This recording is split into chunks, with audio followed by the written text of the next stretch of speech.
고린도전서 15장을 부활장이라고 부릅니다. 여기에는 예수 그리스도의 부활과 더불어 성도들의 부활에 관하여 상세하게 설명하고 있습니다. 고린도전서 15장 12절의 말씀처럼 고린도 교인 중에는 헬라 철학의 영향을 받아서 부활을 의심하는 자들이 있었습니다. 헬라 철학은 사람이 이 땅에 사는 것으로 그 끝이고 죽음은 모든 것에서 해방이 된다, 그렇게 가르쳤기 때문이지요. 그들은 바울에게 질문합니다. 죽은 자들이 어떻게 다시 살아나며 어떠한 몸으로 살아나느냐라고 물었습니다. 사람이 죽어 흙에서 썩어버리는데 그 몸이 어떻게 다시 살아날 수 있느냐라는 질문입니다. 이런 질문에 바울은 죽음과 부활을 열매를 맺기 위하여 땅에 심어져 썩는 씨앗으로 설명했습니다. 부활은 곡식의 씨앗처럼 썩을 것으로 심고 썩지 아니할 것으로 다시 산다고 했습니다. 욕된 것으로 심고 영광스러운 것으로 다시 산다고 했습니다. 약한 것으로 심고 강한 것으로 다시 산다고 했습니다. 육의 몸으로 심고 신령한 몸으로 다시 산다고 했습니다. 사람의 몸이 씨앗인 줄 모르고 사는 사람을 가리켜 어리석은 자다라고 말했습니다. 그뿐만 아니라 몸을 땅에 심어지는 씨앗으로 알면은 미래적인 소망을 갖고 살게 된다고 합니다. 이런 진리에 대한 믿음이 없으면 죽음을 거부하고 죽음을 두려워하게 됩니다. 씨앗처럼 생각하지 않고 보존해야 할 완성체로 여기면 세상 중심의 삶을 살고 죽음 후를 생각하지 않고 흙에 불과한 몸에 집착을 하게 된다고 했습니다. 지금 잘 먹고 잘 살고 즐기자는 식의 인생을 살게 된다는 말이지요. 오늘 본문은 부활장의 결론으로서 모든 성도가 불러야 할 부활의 찬미, 부활의 찬송입니다. 이 시간 부활의 노래라는 제목으로 고린도전서 강해 계속하고자 합니다. 말씀을 듣는 모든 성도님들에게 승리의 노래, 부활의 노래가 충만하기를 소원합니다. 성도들이 이 부활로 말미암아 부르게 될 노래가 무엇인가? 첫째는 호련히 변화될 부활의 노래입니다. 50절의 말씀이지. 형제들아, 내가 이것을 말하노니 혈과 육은 하나님의 나라를 이어받을 수 없고 또한 썩는 것은 썩지 아니할 것을 유업으로 받지 못하느니라고 했습니다. 여기 혈과 육, 그리고 썩는 것은 현재 우리의 육체를 가리킵니다. 사람의 몸은 흙에서 왔기 때문에 썩어서 흙으로 돌아가게 됩니다. 반면에 하나님의 나라, 천국은 영원한 나라, 신령한 나라입니다. 따라서 썩어서 없어질 혈과 육으로는 썩지 아니하는 하나님의 나라에서 살지 못한다는 것이지요. 이유는 현재 우리의 몸은 이 세상을 사는 데에 적합하게 만들어졌기 때문입니다. 우리의 몸은 영원한 천국에서 영생을 누리기에 적합하지 않다는 말이지요. 그것이 바로 혈과 육은 하나님의 나라를 이어받을 수 없고 썩는 것은 썩지 아니할 것으로 유업으로 받을 수 없다라는 말입니다. 예수님이 재림하실 때 우리의 몸이 부활을 하는데 그때의 몸은 천국에서 살기에 합당한 몸, 영생하기에 적합한 몸, 부활의 몸으로 변화된다는 것입니다. 51절을 보면 보라, 내가 너희에게 비밀을 말하노니 우리가 다 잠잘 것이 아니요 마지막 나팔에 순식간에 호련히 다 변화하리니 라고 합니다. 고린도 교인들은 예수님이 다시 오실 때 어떤 일이 일어나는지 알지 못했습니다. 그래서 교인들 중에는 부활이 없다 라고 말하는 이가 있었습니다. 이때 바울은 하나님의 비밀을 말한다 라고 하늘의 신비를 들려주고 있습니다. 그 내용은 예수님이 재림을 하실 때 이미 잠자는 자, 죽은 자들이 있습니다. 그들의 몸은 땅에 묻혀서 흙으로 돌아갔습니다. 반면에 예수님이 재림할 때에 살아있는 사람도 있습니다. 살아있는 사람이든 죽은 사람이든 중요한 사실은 예수님의 재림을 알리는 나팔 소리와 더불어 마지막 나팔에 순식간에 호련히 다 변화하리니 라고 합니다. 예수님의 재림을 알리는 나팔 소리에 죽은 자들이 살아 모두 부활의 몸으로 변화하는데 순식간에 일어나는 변화, 호련히 일어나는 변화라고 합니다. 바울은 이 하늘의 시식, 이 비밀을 고린도 교인들에게 지금 들려주고 있는 겁니다. 계속해서 52절에 나팔 소리가 나매 죽은 자들이 썩지 아니할 것으로 다시 살고 우리도 변화되리라고 합니다. 여러분, 부활의 순서에 대해서는 데살로니가전서 4장 16절과 17절에도 말을 하고 있습니다. 주께서 호령과 천사장의 소리와 하나님의 나팔 소리로 친히 하늘로부터 강림하시리니 그리스도 안에서 죽은 자들이 먼저 일어나고 그 후에 우리 살아남은 자들도 그들과 함께 구름 속으로 끌어올려 공중에서 주를 영접하게 하시리니 그리하여 우리가 항상 주와 함께 있으리라고 했습니다. 성경에서 죽은 자들이 먼저 부활한다고 합니다. 왜일까요? 오래 기다렸기 때문일까요? 그것은 아닙니다. 오늘 읽은 이 말씀은 나팔 소리가 나며 죽은 자들이 썩지 아니할 것으로 다시 살아나고 우리도 변화하리라. 그리스도 안에서 죽은 자들이 먼저 일어나고 그 후에 우리 살아남은 자들도 그들과 함께 구름 속으로 끌어올려 라고 합니다. 이것은 시간적인 순서가 아니고 논리적인 순서입니다. 주님의 재림 나팔 소리가 울려 퍼지면 이미 죽은 자든 살아있는 사람이든 순식간에 호련히 다 변화된다 라고 합니다. 그날의 상황에 대해서 다음 9절 53절에는 또 설명합니다. 이 썩을 것이 반드시 썩지 아니할 것을 입겠고 이 죽을 것이 죽지 아니함을 입으리로다 라고 합니다. 지구상에 존재했던 모든 사람이 한 사람도 빠짐없이 화들짝 놀란 사람들처럼 주님의 재림 나팔 소리와 더불어서 무덤에서 깨어나 부활하게 된다고 합니다. 천지를 무에서 창조하신 하나님이 그 하나님의 전능하심이 이 땅을 산 모든 사람을 부활시킨다고 합니다. 그때의 부활은 시간이 많이 걸리는 장기적인 변화도 아니고 서서히 변화되는 점진적인 변화도 필요하지 않습니다. 한순간에 확 바뀌어버리는 변화요. 완전한 변화를 말합니다. 그러면 이 부활체의 모습은 어떤 모습일까? 썩을 것이 썩지 아니할 것을 입고 죽을 것이 죽지 아니할 것을 입는다고 합니다. 부활의 몸은 썩지 않고 죽지 않을 몸이라는 말이지요. 병들지 않고 쇠하지 않을 몸이요 죄를 범하지도 않을 몸이라고 합니다. 바울은 빌립보서 3장 21절에 그는 우리의 낮은 몸을 자기 영광의 몸의 형체와 같이 변하게 하시리라. 예수님께서 우리의 낮은 몸, 지금 썩을 몸이잖아요. 혈과 육이잖아요. 쇠하는 몸이지요. 이 낮은 몸입니다. 우리의 낮은 몸을 자기의 영광의 몸의 형체와 같이, 예수님을 말하는 겁니다. 자기 영광의 몸의 형체와 같이 변하게 하시리라. 이게 부활의 몸입니다. 이게 보통 지식입니까? 우리가 장차 입을 부활체는 예수님의 영광의 몸의 형체처럼 된다고 합니다.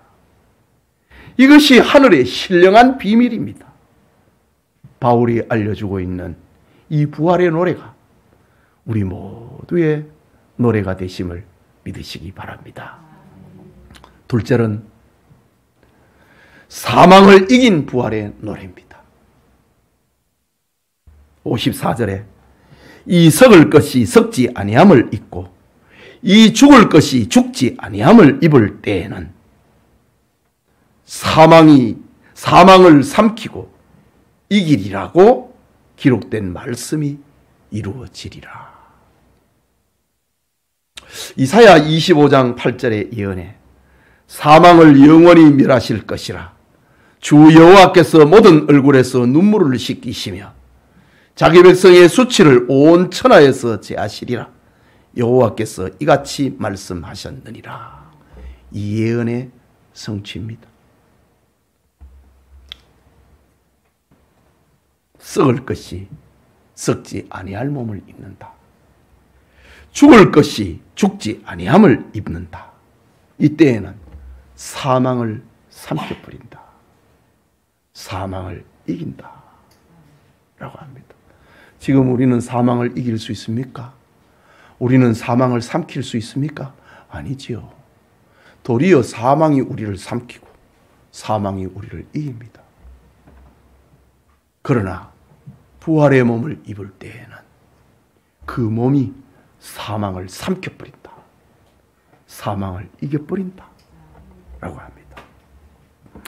마지막 나팔에 순식간에 호련이 다 변화되는데 썩을 것이 썩지 아니함을 입고 죽을 것이 죽지 아니함을 입는다고 했습니다. 부활의 몸은 사망을 삼키고 사망을 이깁니다. 부활의 몸은 사망을 이기는 몸이 된다는 말이지요. 여러분, 사망이 우리에게 얼마나 많은 해를 끼치고 있습니까? 사망은 우리에게서 사랑하는 사람을 빼앗아갑니다. 사망은 부모와 자식을 갈라놓고 남편과 아내를 갈라놓습니다. 사망은 우리가 해야 할 일, 꿈을 이루지 못하도록 나가버립니다. 그래서 사람들은 사망을 싫어하고 사망을 두려워하고 사망을 피하려고 합니다. 그러나 사망은 어떤 사람, 어떤 시대, 어떤 경우에도 떨어지지 않습니다. 사망은 남녀노소, 빈부, 귀천을 가리지 않고 누구에게나 찾아옵니다. 그러나 마지막 나팔 소리와 함께 예수님이 재림하시면 그때는 사정이 완전히 달라집니다.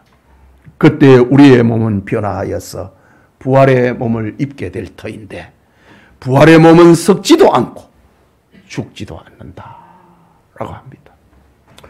부활의 몸에서 사망은 어떤 영향력을 발휘하지 못하고 그때는 사망이 아예 더 이상 존재하지 않게 되고 마는 겁니다. 사도 요한은 그날의 상황을 계시록 21장 3절과 4절에 기록합니다. 내가 들으니 보좌에서 큰 음성이 나서 이르되 보라, 하나님의 장막이 사람들과 함께 있음에 하나님이 그들과 함께 계시리니 그들은 하나님의 백성이 되고 하나님은 친히 그들과 함께 계셔서 모든 눈물을 그 눈에서 닦아주시니 다시는 사망이 없고 애통하는 것이나 곡하는 것이나 아픈 것이 다시 있지 아니하리니 처음 것들이 다 지나갔음이르라. 부활의 몸은 사망을 이긴다. 사망을 삼켜버린다. 바울은 그날의 상황을 설명을 하기를 55절에 사망아 너의 승리가 어디 있느냐? 사망아 네가 쏘는 것이 어디에 있느냐? 라고 합니다.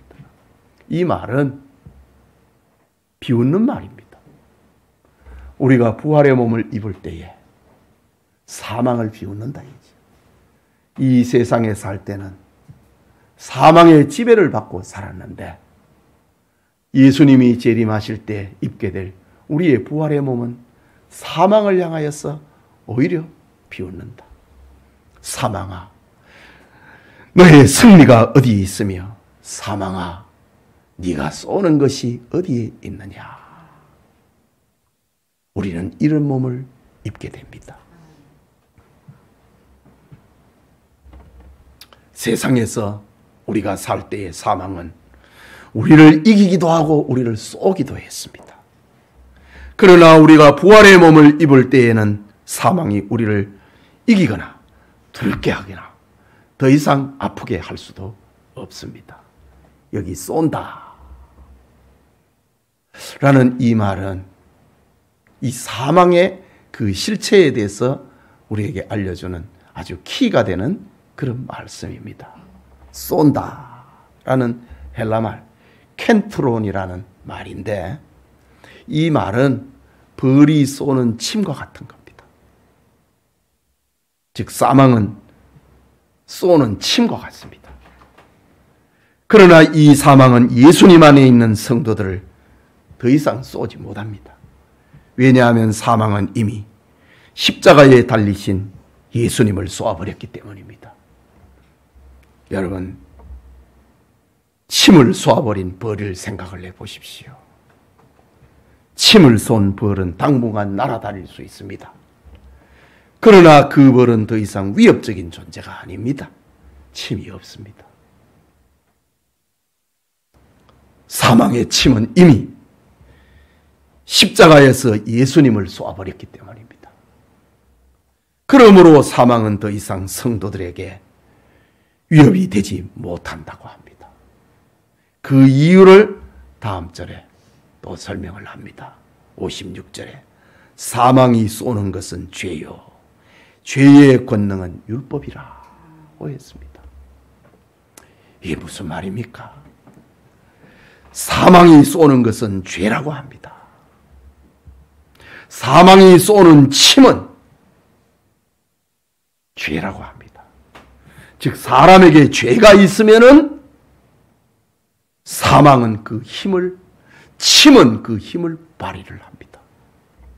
그러나 죄가 없는 곳에는 사망이 그 힘을 발휘할 수가 없습니다. 이것이 우리와 무슨 상관이 있는가? 상관이 있지요. 예수님께서 십자가상에서 우리의 모든 죄를 대신하여서 사망이라고 하는 침을 맞았기 때문입니다. 우리의 모든 죄는 용서받았습니다. 이것은 우리가 세상에서 더 이상 죄를 짓지 않는다라는 말은 아닙니다. 예수님이 과거와 우리의 현재와 미래의 모든 죄값을 지불하셨다는 겁니다. 우리는 죄에서 사망이 더 이상 힘을 발휘하지 못하도록 하셨다는 말입니다. 그래서 죽음이 두렵지 않다. 그런 말을 할 수 있는 겁니다. 죽이라. 나는 순교자가 될 것이다. 나는 천당에서 눈을 뜰 것이다. 우리 주 예수님이 내 죄값을 다 감당을 하셨고 사망의 침을 맞았기 때문입니다. 시편 103편 12절에는 동이 서에서 먼 것 같이 우리의 죄가를 우리에게서 멀리 옮기셨으며 라고 합니다. 구약의 예언자들은 그리스도를 생각을 하면서 그리스도 안에서 우리의 모든 죄가를 우리에게서 멀리 옮기셨다. 그거를 믿었습니다. 미가서 7장 29절에는 다시 우리를 불쌍히 여기사 우리의 죄악을 발로 밟으시고 우리의 모든 죄를 깊은 바다에 던지시리로다. 그리스도 안에서 구약의 선지자들은 우리를 죄와 떼어놨다. 죄의 결과인 사망과 우리를 떼어놓았다.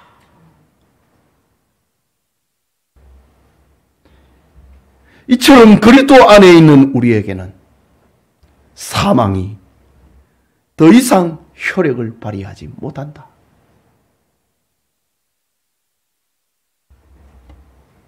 그래서 바울은 사망이 더 이상 우리를 쏘지 못한다고 합니다. 사망은 그 쏘는 침으로 십자가에서 예수님을 죽였기 때문입니다. 사망은 그것으로 쏘는 역할이 끝나버렸습니다. 그리스도 안에 있는 자에게 말이지요. 그리스도 안에 있는 사람에게 사망은 침을 쏘아버린 벌처럼 되었습니다. 사망은 우리의 주위를 맴돌며 우리를 성가시게 하고 위협하지만은 그것은 다 가짜입니다. 그리스도 안에 있는 성도는 사망을 두려워할 필요가 없습니다. 사망은 더 이상 성도들에게 위협적인 존재가 아니기 때문입니다. 그러면 성도들에게 사망은 무엇인가? 죽음은 무엇인가? 시편 116편 15절을 보면은 경건한 자들의 죽음은 여호와께서 보시기에 귀중한 것이로다. 전에는 사망이 두려움의 대상이었습니다. 저주의 대상이었습니다.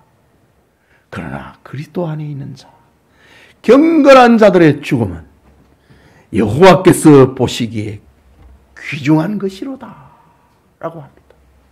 요한계시록 14장 13절에는 내가 들으니 하늘에서 음성이 나서 이르되 기록하라.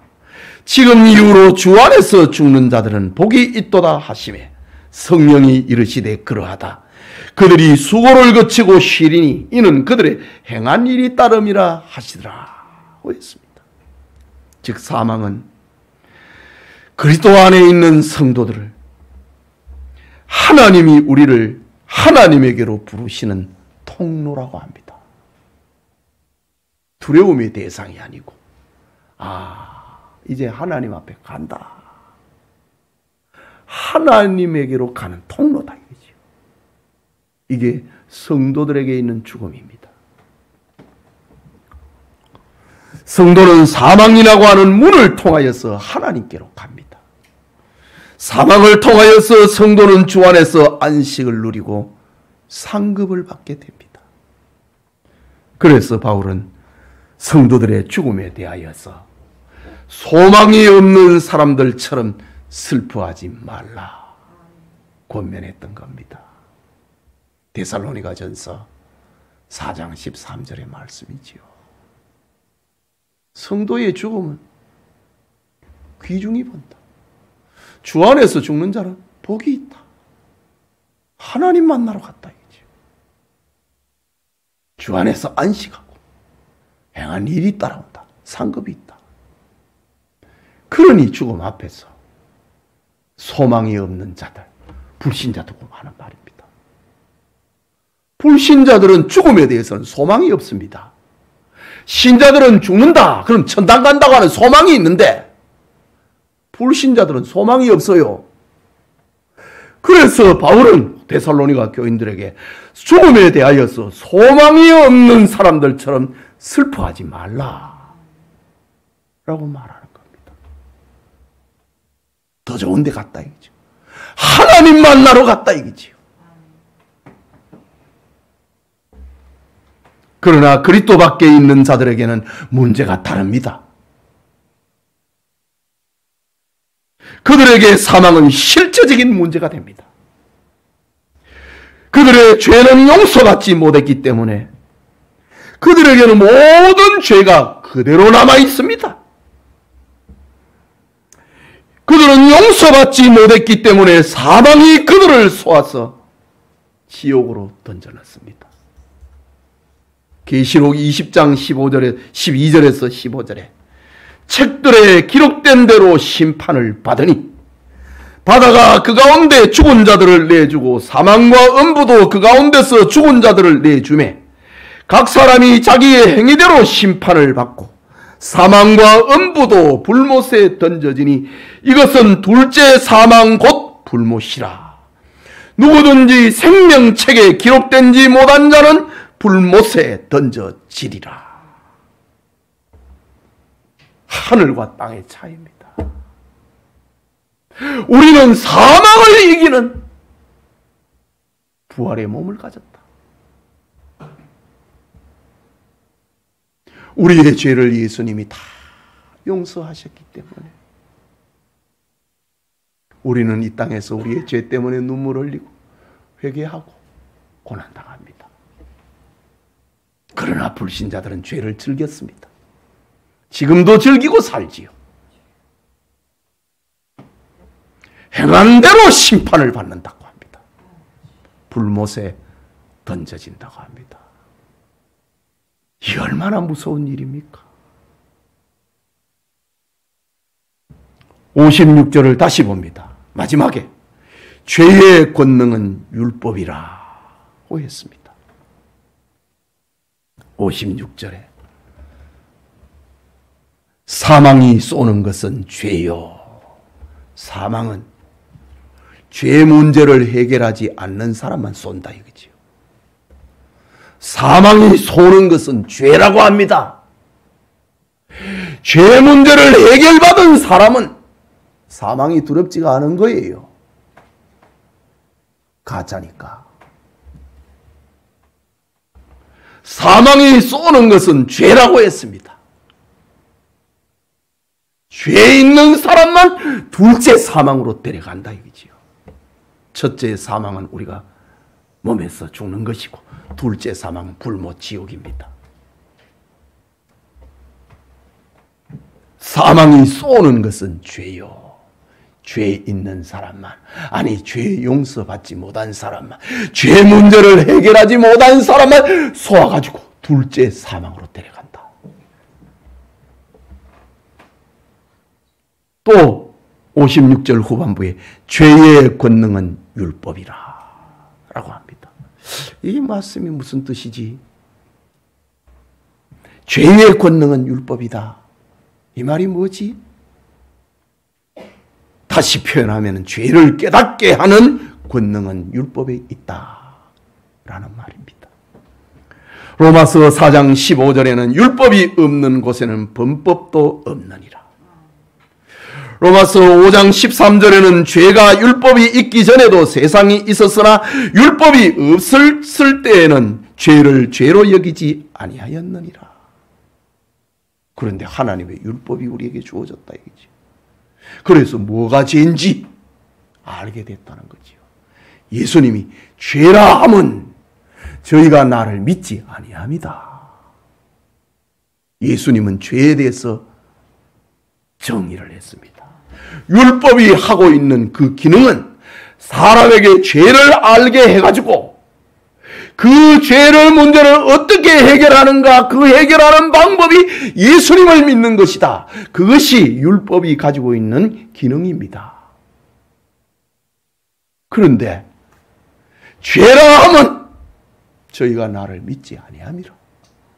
율법이 죄를 알려주었는데 예수님을 믿도록 되어 있는데 율법의 기능은 믿지 않았다. 그게 죄라 이거지. 그게 둘째 사망의 죄라는 겁니다. 율법은 죄를 깨닫게 하는 능력을 가지고 있기 때문에 죄의 권능을 율법이라고 합니다. 율법은 죄를 드러나게 합니다. 일단 죄가 드러나면 죄는 사망으로 쏩니다. 그 결과 사람은 영원한 지옥의 형벌을 받게 됩니다. 율법이 나를 쏜다. 내가 죄를 지으면 율법이 나를 쏩니다. 죄가 무엇인지 알려줍니다. 깨닫게 해줍니다. 율법이 나를 쏘았다 이거지요. 그때 주님 나를 용서해 주세요.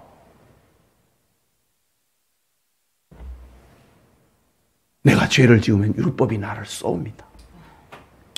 그때 나는 주님에게로 갑니다. 주님 나를 용서해 주세요. 그런데 주님을 믿지 않으면 용서해 주세요. 이 말이 안 나옵니다. 둘째 사망, 지옥으로 끌고 간다 이거지요. 죄 문제를 해결하는 길은 오직 예수님의 보혈로 죄를 씻는 방법밖에 없습니다. 로마서 8장 1절과 2절에는 그러므로 이제 그리스도 예수 안에 있는 자에게는 결코 정죄함이 없나니 이는 그리스도 예수 안에 있는 생명의 성령의 법이 죄와 사망의 법에서 너를 해방하였습니다. 죄의 권능은 사망이다. 권능은 율법이다. 사망이 쏘는 것은 죄요. 죄의 권능은 율법이라고 했습니다. 그런데 예수님이 죄와 사망의 권세에서 우리를 해방시켰다. 이게 예수님을 믿는 것입니다. 그리스도 예수 안에 있는 생명의 성령의 법이 죄와 사망의 법에서 너를 해방하였습니다. 예수님을 믿는 것이 이렇게 위대한 것입니다. 예수님을 믿는 것이 이렇게 복을 받은 것입니다. 교회가 어줍지 게 아니에요.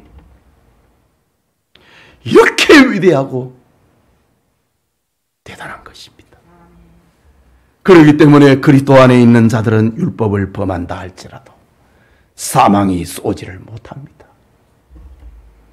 사망은 이미 십자가에 달리신 예수님을 쏘아버렸기 때문에 우리는 예수님의 십자가 아래서 우리 죄를 회개하면 됩니다. 그리스도 안에서 우리는 보호를 받고 있습니다. 그래서 예수님이 말씀하셨지요. 요한복음 11장 28절에 수고하고 무거운 짐진 자들아 다 내게로 오라. 내가 너희를 쉬게 하리라. 라고 말입니다. 부활의 몸뿐만 아니라 그리스도 안에 있는 우리는 구약의 미가 선지자나 사도 바울처럼 사망아 너의 승리가 어디 있느냐. 사망아 네가 소는 것이 어디 있느냐 라면서 사망을 비웃고 승리의 노래를 부를 수 있게 된 겁니다. 이것이 예수님을 믿는 노래입니다. 부활의 노래다. 사망을 삼키고 사망을 이기는 축복이 우리 성도님들과 함께 하기를 축복합니다. 마지막으로 감사하게 하는 부활의 노래입니다. 부활은 우리로 하여금 변화의 몸을 입게 만든 그 노래를 부르게 만들었고 승리의 노래를 부르게 하였고 나아가서 감사의 노래를 부르게 하고 있습니다. 우리 중에 우리에게 부활의 변화를 주신 분은 전적으로 하나님의 은혜입니다. 그러니 어찌 우리가 하나님 앞에 감사하지 않을 수가 있겠습니까? 57절에 우리 주 예수 그리스도로 말미암아 우리에게 승리를 주시는 하나님께 감사하노니 라고 합니다. 여러분, 우리 힘으로는 모든 율법을 지킬 수가 없습니다.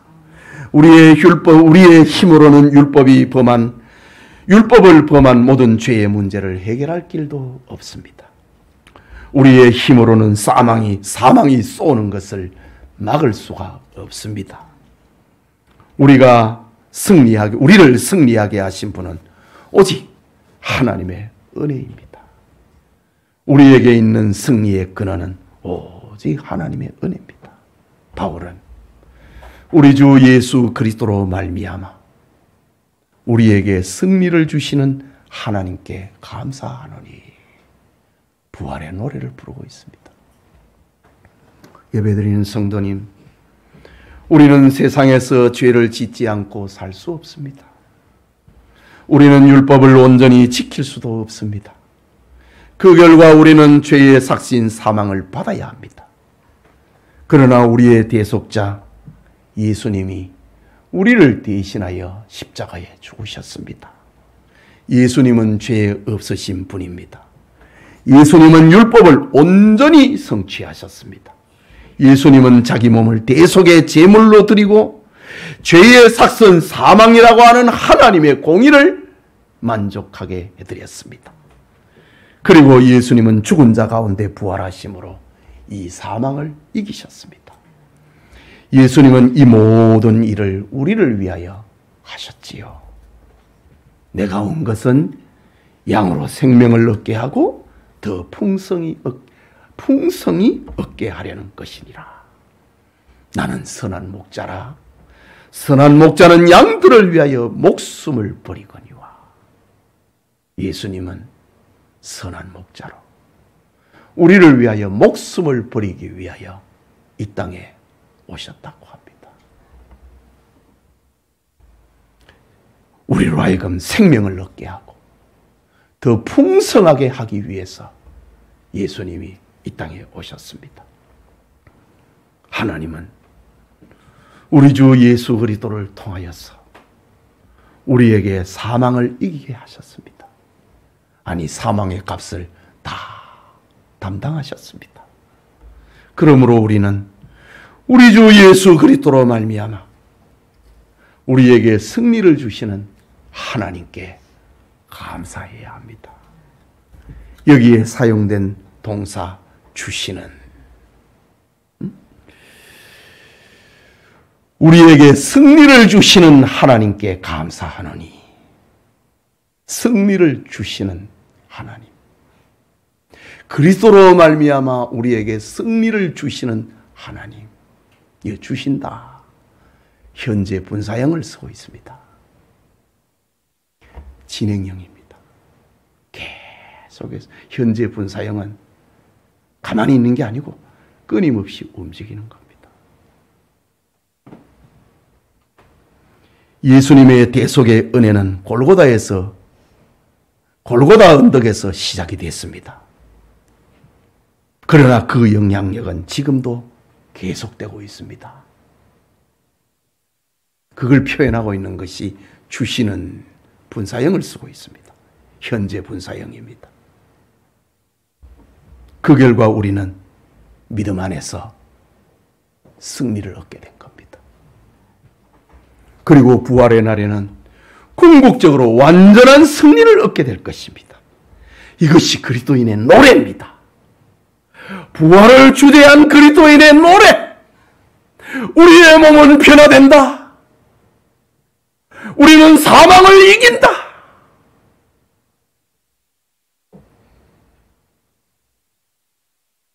오늘도 내일도 또한 앞으로도 영원히 우리는 예수 그리스도로 말미암아 우리에게 승리를 주시는 하나님께 노래를 불러야 한다라는 겁니다.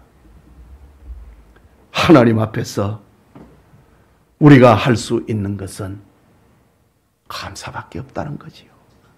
지금 바울의 결론입니다. 우리가 하나님으로부터 이런 은혜를 받았는데 우리 주 예수 그리스도로 말미암아 우리에게 승리를 주시는 하나님께 우리가 이 은혜를 받았는데 우리가 할 수 있는 것은 감사밖에 없다. 그러면은 그 감사하는 것은 입술로만 하는 것일까? 아닙니다.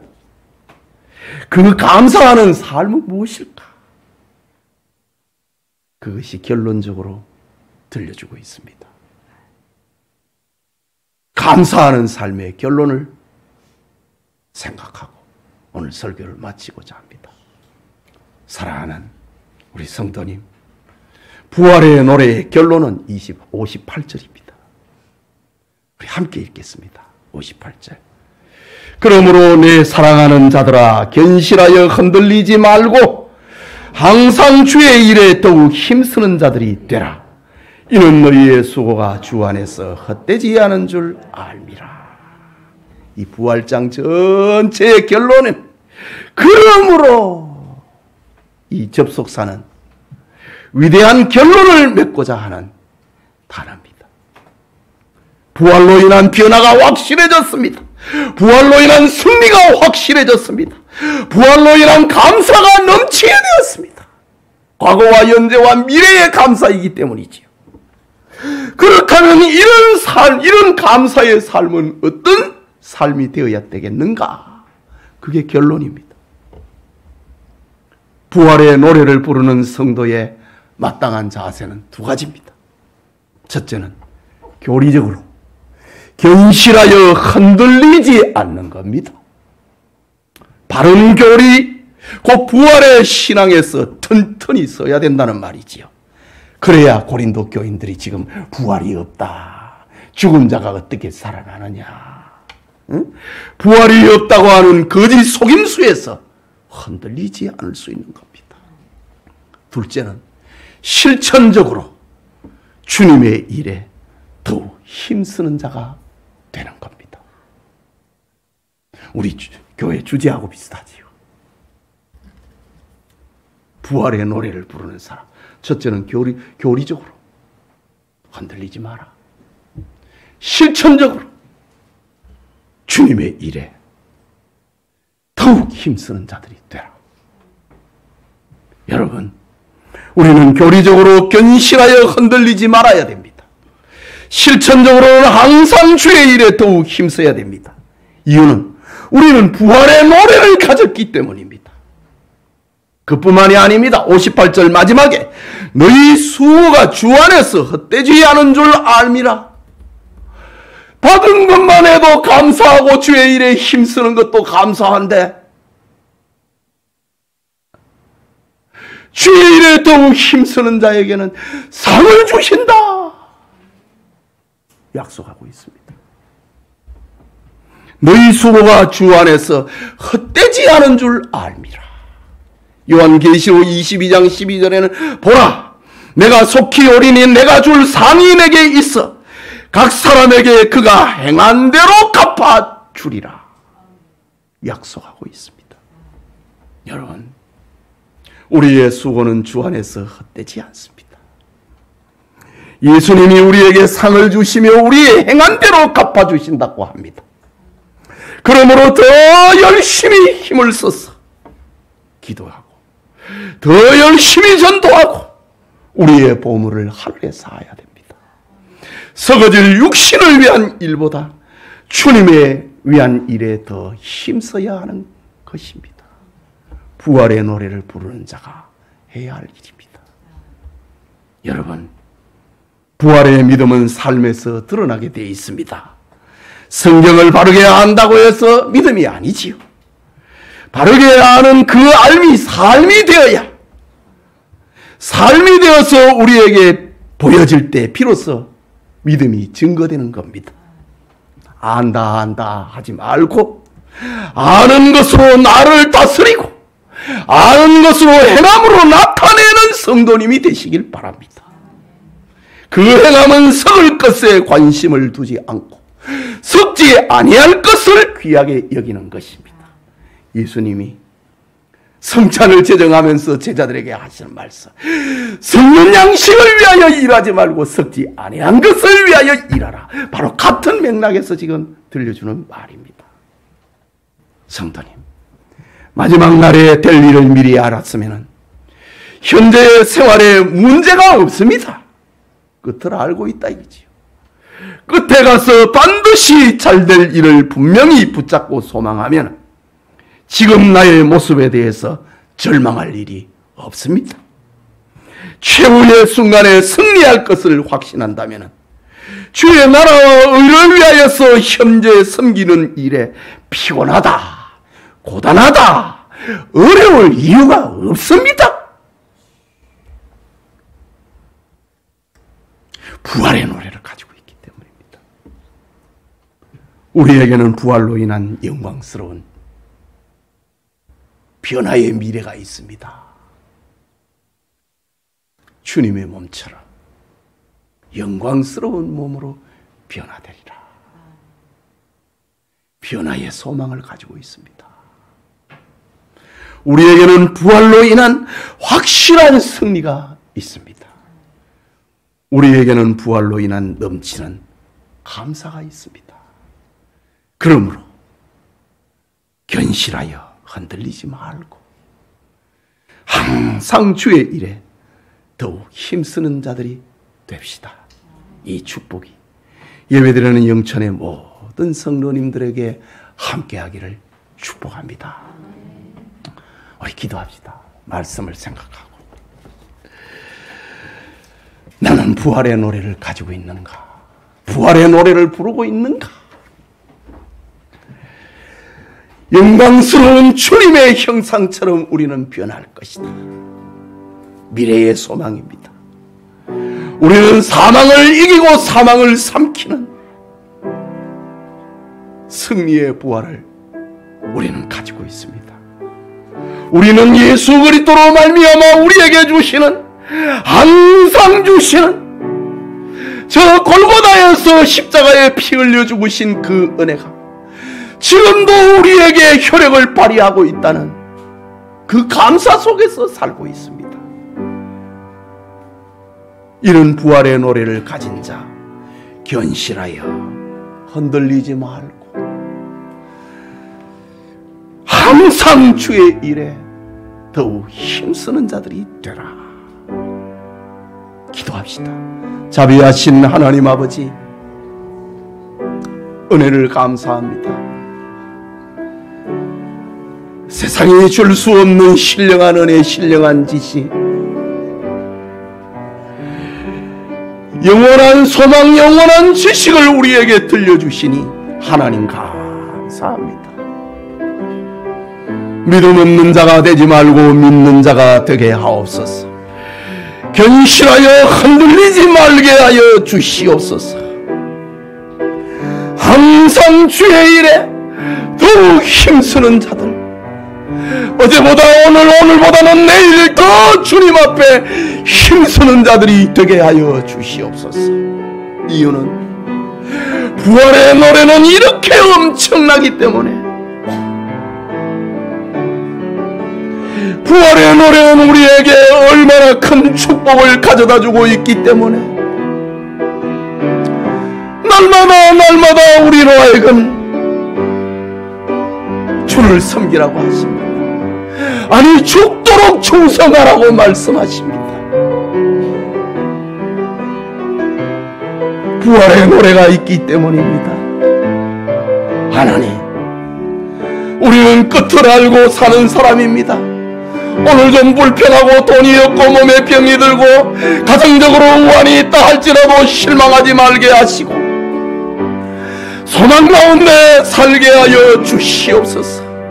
이 썩을 것이 썩지 아니할 몸을 입게 될 것이고 이 죽을 몸이 죽지 아니할 몸을 입게 될 것입니다. 주님의 영광의 형체처럼 우리도 변화될 것이라고 하였습니다. 부활의 소망을 가지고 썩어진 양식을 위하여 일하는 것이 아니라 썩지 아니하는 양식을 위하여서 일하는 우리 성도들 다 되게 하여 주시옵소서. 약한 자를 붙들어주고 연약한 자를 인도하여서 주께로 인도하는 그런 능력 있는 삶, 부활의 노래를 가진 자로서 살게 하여 주시옵소서.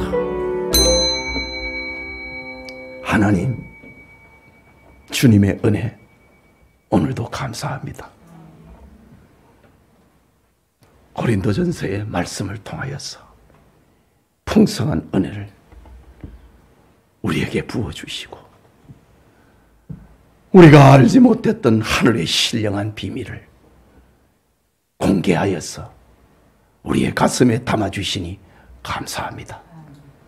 믿는 자가 되게 하옵소서. 믿음 있는 자로 살게 하여 주시옵소서. 예수님 이름으로 기도합니다. 아멘.